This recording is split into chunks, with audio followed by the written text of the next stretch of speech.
তামিম দারি একজন সাহাবী, কি নাম? তামিম দারি রাদিয়াল্লাহু আনহু। তিনি একবার 30 জন বা 40 জন সাথীকে নিয়ে সাগরে সফর করতে শুরু করলেন। প্রচন্ড ঝড় আসলো, সাগর তাদেরকে প্রায় 1 মাস সমুদ্রের মধ্যে ঘুরাবো। এক পর্যায়ে একটা দ্বীপে তারা নোঙর করতে পারলেন। সেই দ্বীপে তারা একটা প্রাণীকে দেখতে পেলেন, যে প্রাণীর গায়ে প্রচুর লোম ছিল। কি ছিল? লোম। এত বেশি লোমকূপ যে তার চেহারা কোনটা আর পিছন দিক কোনটা এটা আইডেন্টিফাই করা যাচ্ছে না। এবং বিস্ময়কর বিষয় হচ্ছে, এই প্রাণী কথা বলা শুরু করলো।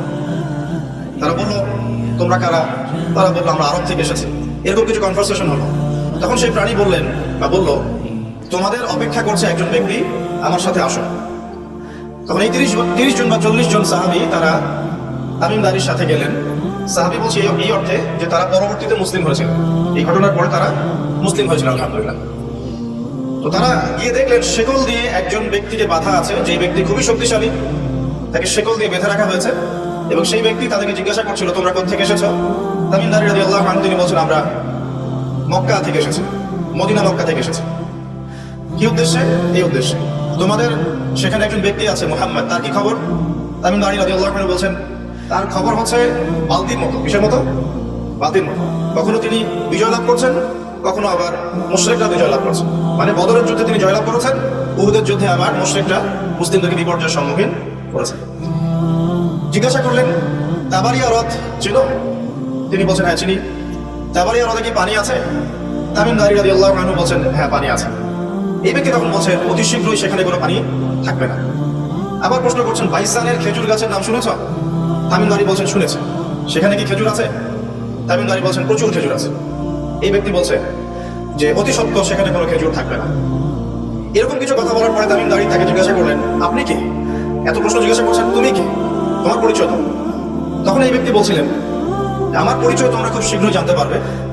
অতি শীঘ্রই আমি এই শেকল থেকে মুক্ত হব এবং পুরো পৃথিবীতে আমি 40 দিন রাজত্ব করবো। কতদিন?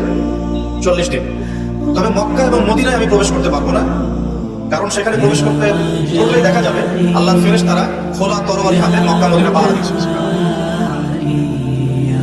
তবে আমি আমার পরিচয় জানিয়ে দিচ্ছি, আমি হচ্ছি তামিম দারি রাদিয়াল্লাহু আনহু। তিনি সেই ঘটনা নবী সাল্লাল্লাহু আলাইহি ওয়াসাল্লামকে বললেন।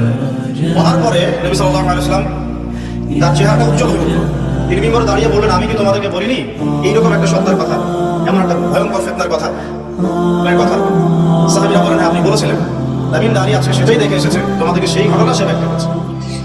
এখান থেকে আমরা বুঝতে পারলাম যে একটা দ্বীপের মধ্যে বন্দী ছিল বা আছে, হয় ছিল বা আছে। এখন ছিল না এখনো আছে, এর উত্তর খুঁজতে হলে একটা হাদিস দেখতে হবে। এটা কোন হাদিস? সহিহ মুসলিমে। নবী সাল্লাল্লাহু আলাইহি ওয়াসাল্লাম মদিনায় বসবাস করছেন, মক্কা থেকে হিজরত করে মদিনায় এসেছেন। মদিনায় মাশাআল্লাহ তিনি ইসলামিক রাষ্ট্র প্রতিষ্ঠা করেছেন। বদরের যুদ্ধ হয়েছে, উহুদের যুদ্ধ হয়েছে, খন্দকের যুদ্ধ হয়েছে। ইসলামের একটা পুরো খিলাফা স্টেট যেটা আমরা বলি, সেটা কায়েম হয়েছে। এর মধ্যে খবর এলো একটি মায়ের একটা সন্তান হয়েছে। এই সন্তানটার সাথে যে আলামত এগুলো মিলে যাচ্ছে, ঠিক আছে? এই সন্তানের নাম হচ্ছে ইবনে সাইয়্যিদ। কি নাম? ইবনে সাইয়্যিদ। নবী সাল্লাল্লাহু আলাইহি ওয়াসাল্লাম ওমর রাদিয়াল্লাহু আনহু এবং অন্যান্য সাহাবীদেরকে নিয়ে ইনভেস্টিগেট করতে গেলেন। ইনভেস্টিগেট করতে গিয়ে তাকে ডাকলেন। ইবনে সাইয়্যিদকে ডেকে বললেন, তার চুলগুলো কোঁকড়ানো ছিল, চুলের মতোই। চোখের মধ্যে একটু সমস্যা ছিল, কারণ আমরা জানি ডান চোখে একটু সমস্যা থাকে। আঙ্গুর কালার দেখেছেন? চোখটা অনেকটা আঙ্গুরের মতো হবে, ফোলা। ইবনে সাইয়্যিদের কাঠামোটা মিলে যাচ্ছিল। নবী সাল্লাল্লাহু আলাইহি ওয়াসাল্লাম তাকে ডেকে বললেন, তুমি কি দেখো? ইবনে সাইয়্যিদ বলছে, আমি আরশ দেখি। কি দেখি? আরশ পর্যন্ত। আচ্ছা, এখানে আরশের কথা যদি এসেই গেছে, একটা কথা বলে দেই যে নবী সাল্লাল্লাহু আলাইহি ওয়াসাল্লাম একটা হাদিসে বলেছেন, কিতাবুত তাওহীদ গ্রন্থের মধ্যে আছে, আমরা যে পৃথিবীতে বসবাস করছি, এই পৃথিবী থেকে প্রথম আসমান মানে পুরো মহাবিশ্ব, এই দূরত্ব হচ্ছে 500 বছরের রাস্তা। কত বছর? এভাবে দ্বিতীয় আসমান থেকে তৃতীয় আসমানের ডিস্টেন্স 500 বছরের পথ। কত বছর? এভাবে চতুর্থ, পঞ্চম, ষষ্ঠ, সপ্তম, এই 7 আসমানের প্রত্যেক আসমানের ডিস্টেন্স হচ্ছে 500 বছরের রাস্তা। এর উপরে আছে কুরসি। কি আছে? ওয়াসিআ কুরসিয়ুহুস সামাওয়াতি ওয়াল আরদ। আয়াতুল কুরসি পড়েন নাই? আয়াতুল কুরসি ঘুমানোর সময় পড়েন কি? যে ব্যক্তি ঘুমানোর সময় আয়াতুল কুরসি পড়ে, সারা রাত আল্লাহর পক্ষ থেকে একজন ফেরেশতা তাকে পাহারা দিবে। কিন্তু এই কথা নাসা বিশ্বাস করবে না, এই কথা বিজ্ঞান বিশ্বাস করবে না, কারণ তাকে চোখে দেখা যায় না। তাদের একটা জ্ঞানতাত্ত্বিক দর্শন আছে, যেটা আমরা ইউনিভার্সিটিতে পড়ে আসছি দীর্ঘদিন। সেটা হলো, যা চাক্ষুষ দেখা যায় না এগুলোতে বিশ্বাস করতে নেই। পরীক্ষা নিরীক্ষা পর্যবেক্ষণের মাধ্যমে যখন কোনো সিদ্ধান্ত পাওয়া যাবে, সেটাই জ্ঞান। এছাড়া জ্ঞানের কোনো অস্তিত্ব নাই। স্কুল থেকে শুরু করে পিএইচডি ডিগ্রি পর্যন্ত এই দর্শনের উপর ডিপেন্ড করে শিক্ষা নিচ্ছে আমরা সবাই। যা দেখি না বিশ্বাস করবো। এই কারণে পশ্চিমার আল্লাহকে বিশ্বাস করে না। আল্লাহকে দেখা যায় না, ফেরেশতা বিশ্বাস করবে না, বলবে যে বোগাস কথাবার্তা, কোথায় ফেরত দেখা যায়? যা দেখি না বিশ্বাস করবো কেন? আখেরাত দেখি না কেন বিশ্বাস করবো? জান্নাত জাহান্নাম দেখি না কেন বিশ্বাস করবো? জিন জাতি দেখি না কেন বিশ্বাস করবো? আত্মা বা রূহকে দেখেছেন? রূহ বা আত্মা যেটা নিয়ে চলাফেরা করছেন দেখেছেন? কেন বিশ্বাস? কবর আযাব কেন বিশ্বাস করবো? এই কারণে তাদের দর্শন যেহেতু প্রোটেস্ট্যান্ট দর্শনের জ্ঞানে বিশ্বাস করে, চাক্ষুষ দর্শন যেটা সেটাই জ্ঞান, এর বাইরে জ্ঞানের কোনো অস্তিত্ব আছে না বিশ্বাস করে না। এই কারণেই তারা ইমানের 6 পিলারের কোনো পিলারে বিশ্বাস করে না।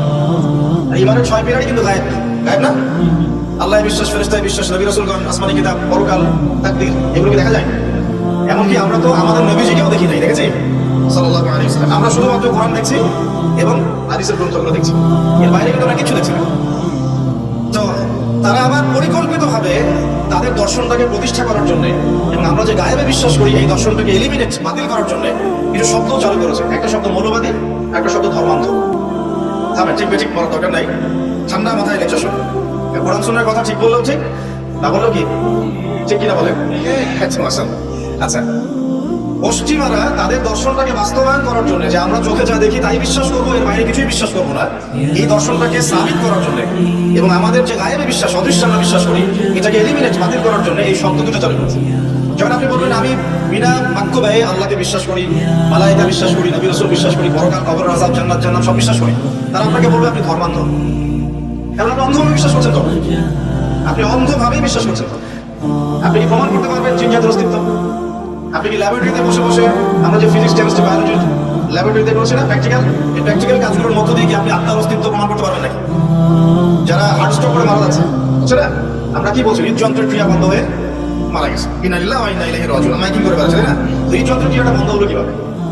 এর ভিতরে কিছু একটা তো ছিল, এটা এখন নাই। একটা ডেড বডির মধ্যে কিছু একটা নাই, যেটা একজন জীবিত মানুষের দেহের মধ্যে আছে।